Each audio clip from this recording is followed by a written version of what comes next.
안녕하세요.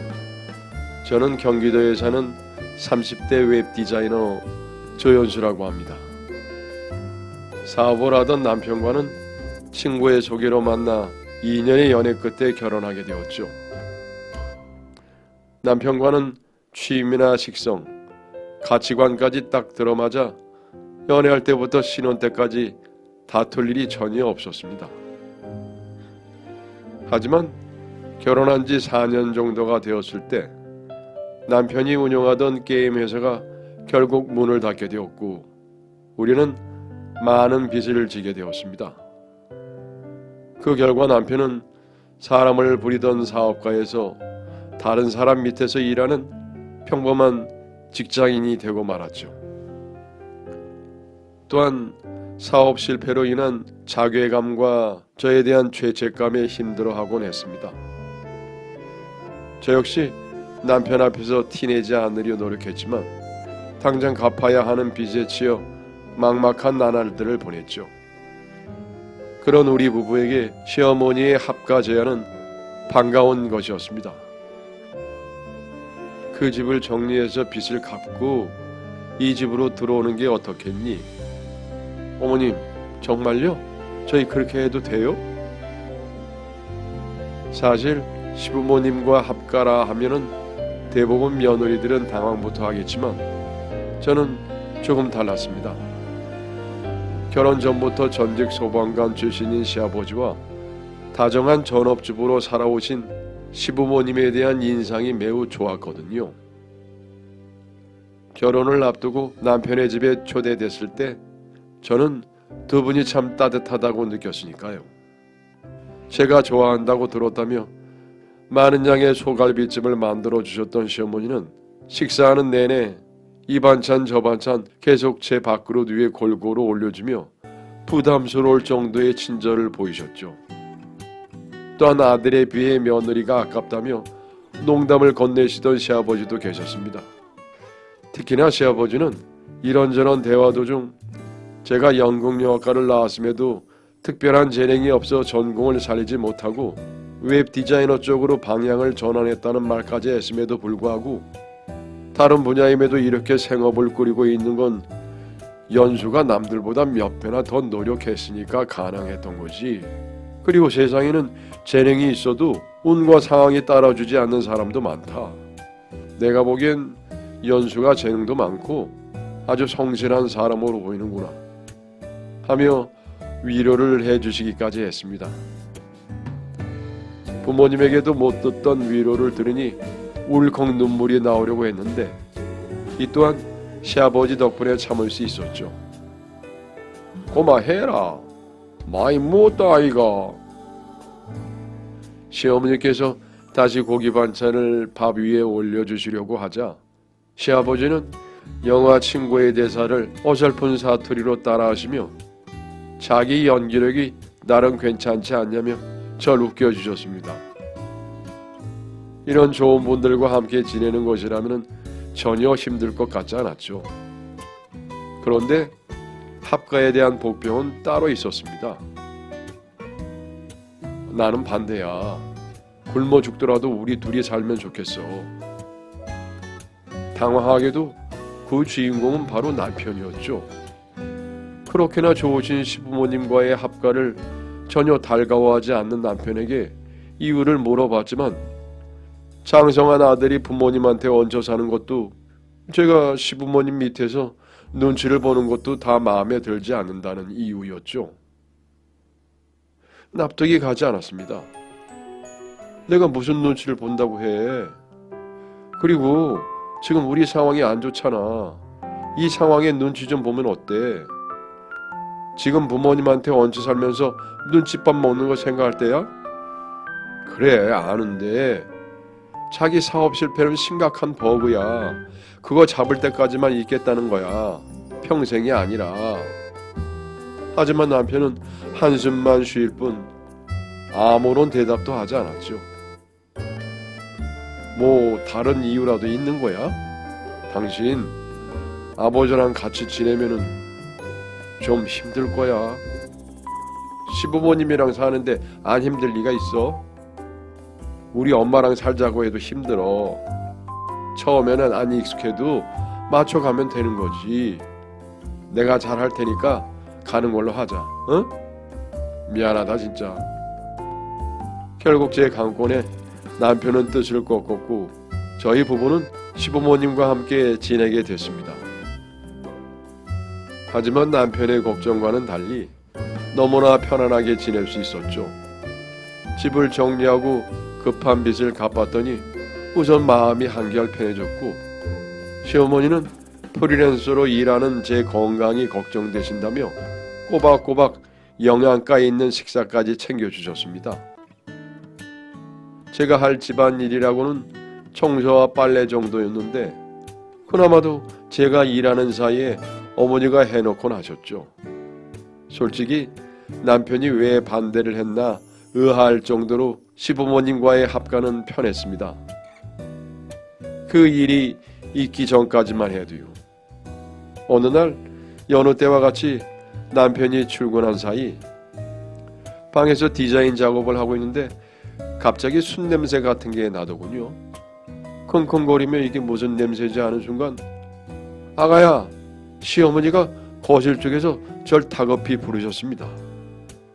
그 소리에 반사적으로 달려나가며 이거 심상치 않은 일이구나 싶었죠. 하던 작업을 저장도 하지 않은 채 곧장 거실로 나간 저는 한 치 앞도 보이지 않을 만큼 집안을 가득 메운 연기에 기겁하는 줄 알았습니다. 연수야, 연수야 어디 있냐? 여기 어머니, 여기에요. 자욱한 연기 속에서 간신히 찾은 시어머니는 저보다 훨씬 더 놀라신 것 같았습니다. 제 팔을 붙잡고 횡설수설 정신이 없으셨죠. 아유, 이게 무슨 일이니? 어디서 불이? 설마 네 시아버지가? 어머니, 정신 차리세요. 나가야 해요. 아니야, 이게 불이 어디서 났나 보다. 선호 아빠가 있어야 하는데. 불이야, 여보, 불이야. 눈앞이 식별되지 않을 정도의 연기 때문에 시어머니는 횡설수설하시며 발을 동동 구르셨어요.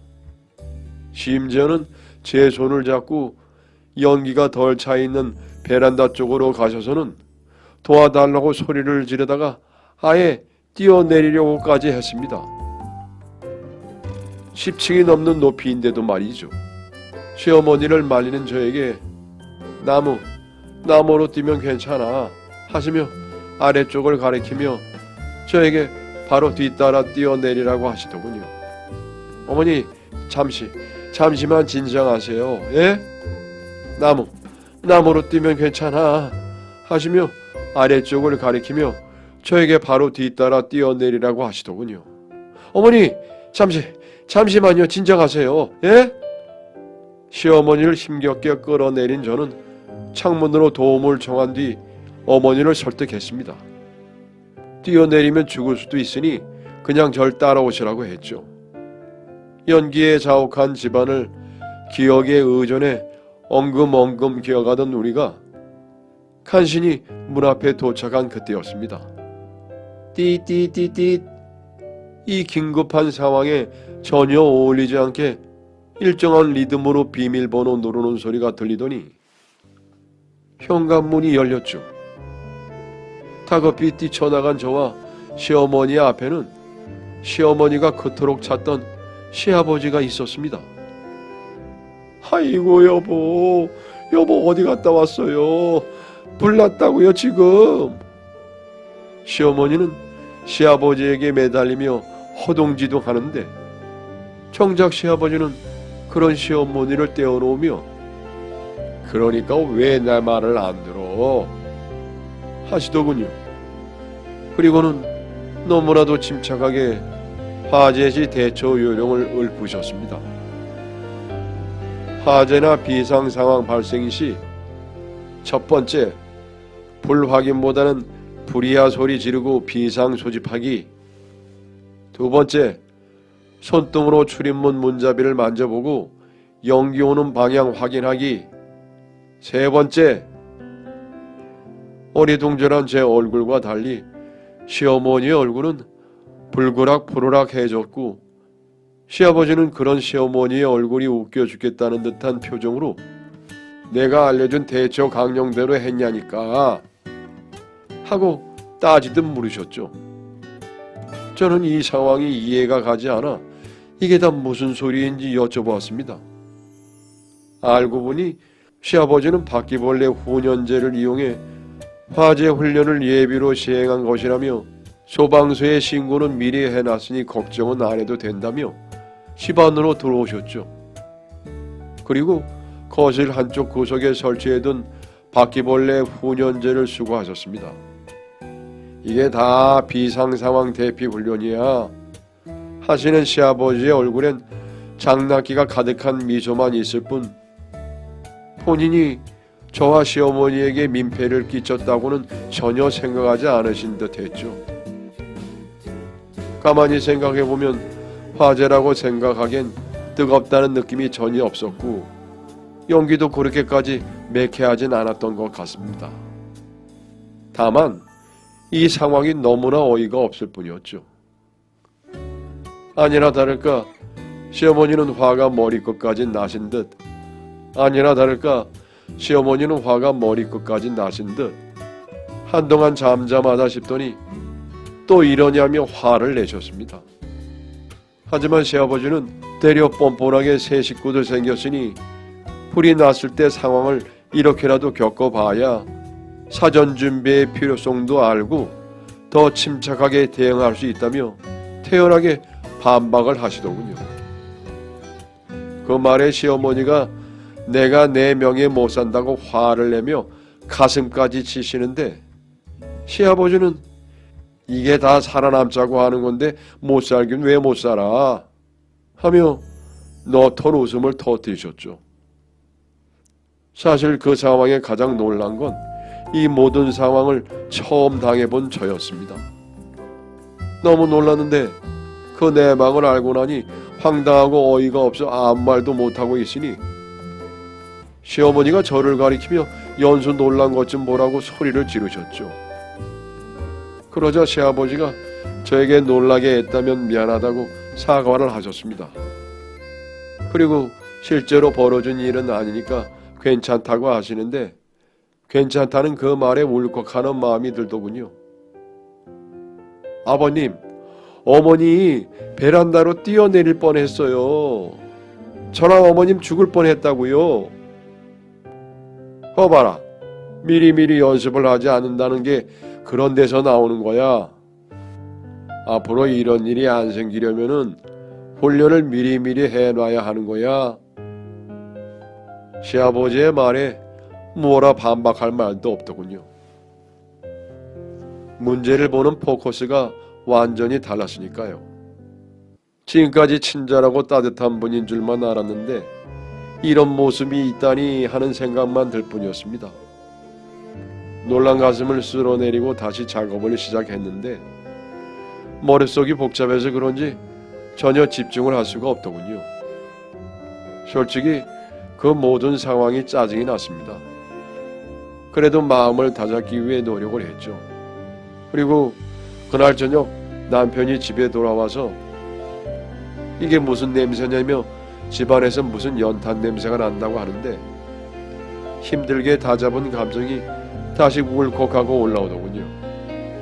저는 바로 남편을 방으로 데리고 들어와 오늘 있었던 일을 모두 이야기했습니다. 당신이 합가하기 싫다는 게 이런 거였어? 아휴, 아버님 또 사고 치셨네. 그리고 남편은 지금까지 시아버지의 만행을 털어놓기 시작했습니다.